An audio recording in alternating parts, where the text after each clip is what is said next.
這場戰爭打到現在，美以可以說是賠了夫人又折兵，而且呢，川普打伊朗現在損失已經超過他原本的想象了。美國跟以色列會不會撐不住呢？因為伊朗現在放話了，他說不再對話，而且不停戰，絕對會打到底。今天3個火線話題，我們等一下請三位來賓來特別幫我們做解答。首先來看到目前到開戰為止，美軍的最新戰損包括了11架的 MQ9 死神無人機，3架的 F-15被打下來，美軍的傷亡也不斷的在飆升。另外，花費也正式的不斷的飆高，美國還能夠撐多久？美伊誰會先撐不下去？第二個我們會來關心到是川普口口聲聲說伊朗想要談，卻在談判期間，大家還記得嗎？他當時就直接突襲了，做這個針對於哈米尼跟伊朗的軍事高層的斬首行動。伊朗這一次還會相信美國跟以色列，還是會求和嗎？這個是第二個問題，我們會來看。最後，我們今天會來關心到是以色列嚴格的封鎖了戰況跟他的飛彈的攻擊傷亡數目，不讓這些數字給自己內部的人民知道。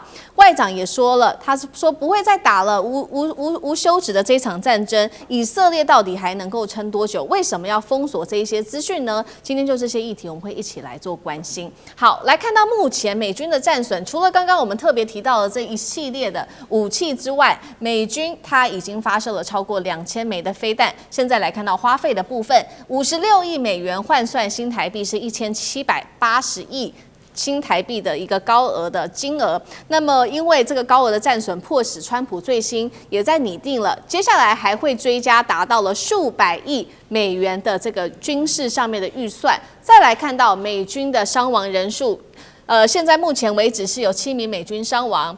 陣亡，再來看到是140位的美軍受傷，當中還有8個人是傷勢嚴重。那這個消息傳出來之後，激起了美國民眾的怒火，他們要求並且聯署說，川普你也讓你的兒子上戰場去打仗好了。所以呢，在這樣子的情況之下，對於美國來說，其實面臨非常大的壓力。美伊誰會先撐不住？岳老師怎麼看？我跟你講啊，這個川普自己就沒當過兵啊，川普經過越戰時間就逃過兵。現在他那個拜倫那個兒子啊，長得210公分的，那剛好當兵啊，這個確實是，我覺得的話，現在已經有60萬人聯署，我要過2天的話，也很容易就超過600萬。為什麼呢？因為你要發動戰爭的時候啊，你就覺得戰爭是正義的嘛。如果是不正義的話呢，你就不敢繼續打下去嘛。如果是正義的話，你叫你兒子先上啊，最好你兒子說帶着棺材送回來，對不对？那大家可以了解到，川普愛他的兒子比愛過一切啊，對不對？但是我跟講哈，這件事情啊，你問我來講啊，這個美國跟伊朗誰會先撐不下去啊？我先強調，如果你用了"撐"這個字啊，伊朗首先第一個，這是美國偷襲啊。美國基本上在談判，像那個蓋達的那個外交部長講說，我到現在都搞不清楚，我們談得好好的，對不對？本來3月3號要在維也納談這個有關於核能的問題啊，那就美國突然就發動了攻擊。那這個突然發動攻擊的話呢，那接下來的話呢，那個哈米尼啊，他也不是被刺殺，他也不是被暗殺，他是被騙殺。那哈米尼是個很重要的角色，有哈米尼在的話呢，就告訴伊朗說你們不能亂動。所以他一下死了以後，哇，亂丟啊！好，我現在要強調啊，這場戰爭的話呢，美國撐不下去的主要原因啊，就是川普本身非常嚴重。第一個就是太貴了啊，這個戰爭，因為美國的戰爭的費用超過一般國家，美國的軍火就貴，美國的人事支出就貴，還有美國任何事情，資本主義國家什麼都靠錢來，這個錢的事情就是非常貴。然後第二個的話呢，這個川普本身在國際跟在國內的聲望都非常低。我真的這幾天我看了脫口秀，看到美國重要的人物，就連奧巴馬都跑出來說，美國這樣子搞下去真是沒有希望。我從來沒有見過美國的過去的總統會說現任的總統基本上會將這個國家帶進沒有希望的境地。然後第3點的話呢，我覺得最嚴重的一個問題就是美國真的輸不起，美國實在輸不起，而且川普太需要一場勝仗。為什麼呢？因為川普打這個仗的真正的理由啊，理由非常多了，就轉移視聽啊，那愛潑斯坦的案啊，或者說是炒股票啊，也是可能的。但他真正的是需要在今年的11月份做他的中期選舉，然後他認為有這個勝仗以後呢，可以跟大家炫耀一下。結果呢，現在的話呢，伊朗目前為止他的宗教領袖，大家知道哈米尼的被殺的感覺是什麼？就像你跑到天主教會裡面的梵蒂岡就把他們教宗幹掉一樣啊。那你剩下的教徒就基本上是跟你拼了，所以才會出現這種結果。才我們剛剛講到荷姆茲海峽，都是魚死網破，都是不要命了。伊朗人都不活，但是我們必須要強調一件事情：美國人活得好好的，突然變成戰爭情況，伊朗人原來就是快活不下去了，現在繼續有可能更活不下去，沒什麼差別啊。你要了解這個情況，相對於伊朗現在士氣奇盛無比。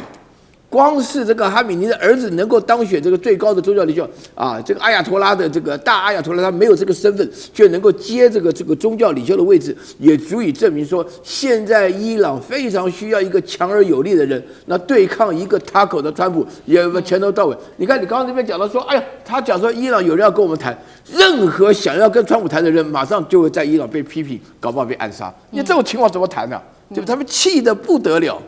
對，確實，所以說現在川普他非常的需要這一場勝仗，那他也說他要停戰，但是現在重點來了，接下來是發球權、主動權是在伊朗這邊嗎？但是目前為止，伊朗都說他不願意停戰。我們也來看看川普這幾天他的說辭反反复复的原因又是什麼？他一下說戰爭很快結束，結果又跳票，分析就是說呢，他沒有料到伊朗會強烈的反擊，也沒有停戰的借口，讓他自己陷入兩難。因為你看到川普說伊朗，他說我聽說他們非常想談，又改口說可能想談，但是伊朗的態度，我们現在看到非常多的這個長官，不管是國會議員、總統到革命衛隊，都說談判不再是選項，還放話說飛彈仍在發射，打多久就打多久。以色列呢？以色列最近也突然間態度放緩了，他的外長是這樣說的，他說不尋求和伊朗進行這一場無休止的戰爭，並且說接下來會跟美國多做一些溝通，多做一些協調，看看怎麼讓這一場戰可以停下來。幹哥怎麼看？伊朗還會這一次願意跟川普談，甚至信川普說他願意談嗎？這整件事情都是尼坦雅胡在裡面搞鬼。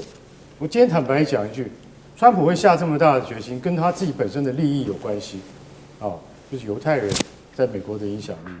那所以說，尼坦雅胡拉着他，然後他今天終於在2月28號發動了這個攻擊。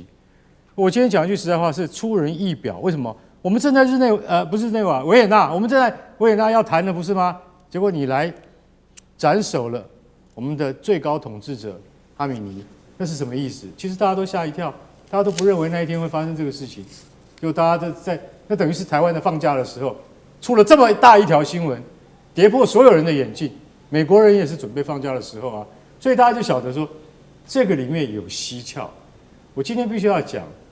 你斬首了哈米尼之後，他的兒子穆吉塔巴上任之後，他並沒有達到川普可以馬上看得到，就是說我們打開外交途徑吧。照理講應該是這樣，為什麼？因為打開外交途徑可以讓我伊朗免於滅頂之災，至少我們走上談判桌了。你要談什麼，我可以虛與委蛇，但是你不要再攻擊我，應該是這樣。他反而會造成了更多他們從內部發出去的反擊力量，代表說伊朗不是那麼容易屈服的。波斯民族說句實在話，他在大流士時代你就曉得他非常能征善戰。雖然現在的國力不像幾百年前那樣，但是你要他們投降，我覺得那是絕對不可能的。美國現在我覺得陷入一個兩難的境地是什麼？就是接下來你要做什麼？接下來你一定要有步驟，也就是說。照理講，我們打完了之後就應該，因為是現代戰爭，不比4年前的俄烏戰爭，現在真的非常燒錢。大家知道，光是愛國者飛彈燒掉3個營啊，那3個營價值多少？你知道一個營價值多少嗎？一個營就價值差不多10億美金的，3個營就燒掉30億美金。所以為什麼會有出來了56億美元的戰爭費？美方發射超過2000枚飛彈，這裡面包括絕大多數是戰斧巡弋飛彈，因為它針對了1000多個目標，聽說是1250個目標。這裡面就算不是全部都是戰斧巡弋飛彈，也有絕大部分是。那你要知道，這些飛彈都很貴，所以在這種情況之下，你又重演了當年在波斯灣戰爭之中消耗庫存像傾瀉而下的水龍頭一樣這麼快。我講句實在話，接下來沒有實質佔領，你就沒有繼續再打這場仗的本錢。而以色列非常清楚，他沒有進行地面戰的能力，因為以色列國防軍要顧的是整個面向，他不可能抽調部隊來進攻伊朗本土。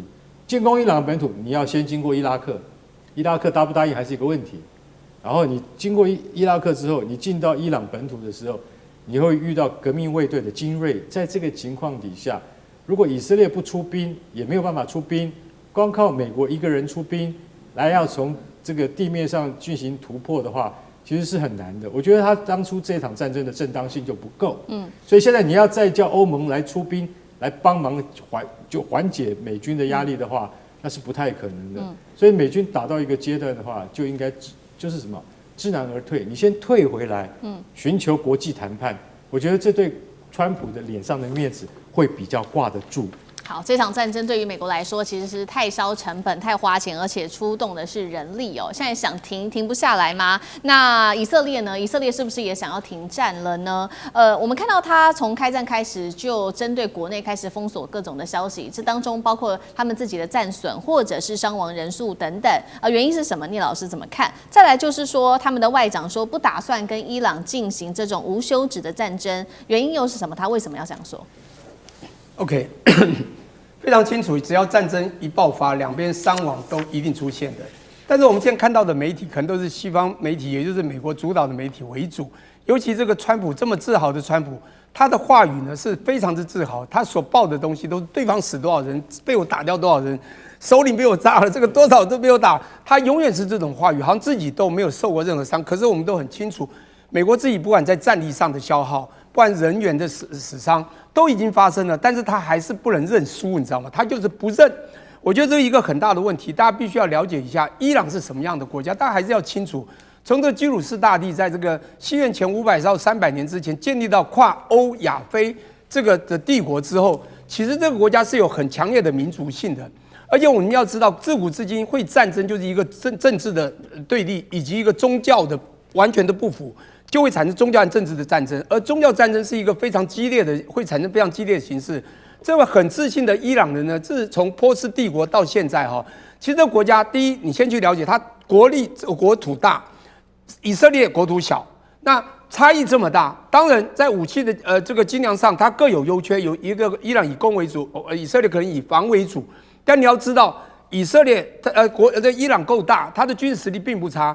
第二，這個國家不弱之外呢，它的力量也不弱。我有伊朗的這個好朋友，就叫阿薩的，在美國做生意，他跟着我跑了。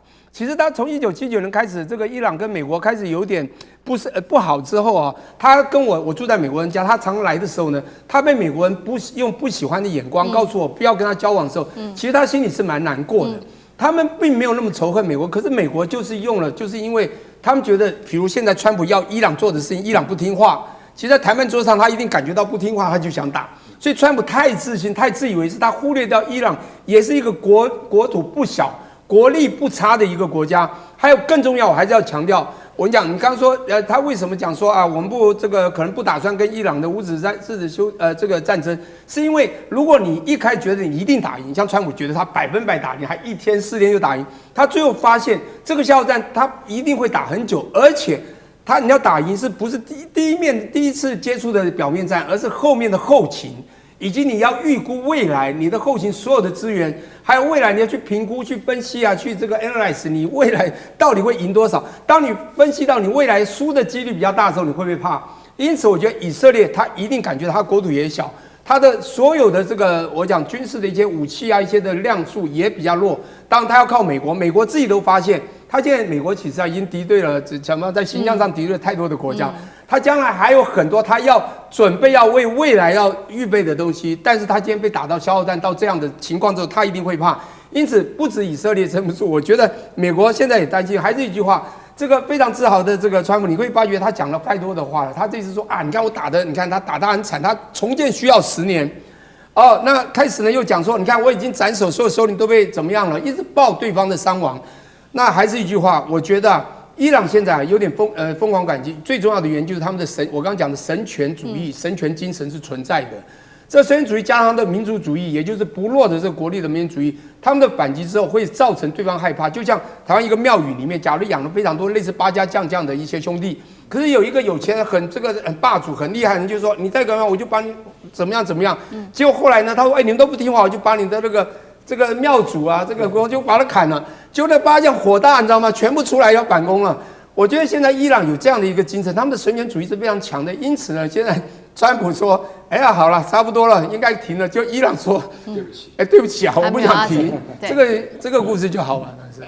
好，謝謝聶老師。那我們休息一下，馬上回来。地緣政治、內中之爭、戰略價值、強權崛起、小國生存，現在與未來洞悉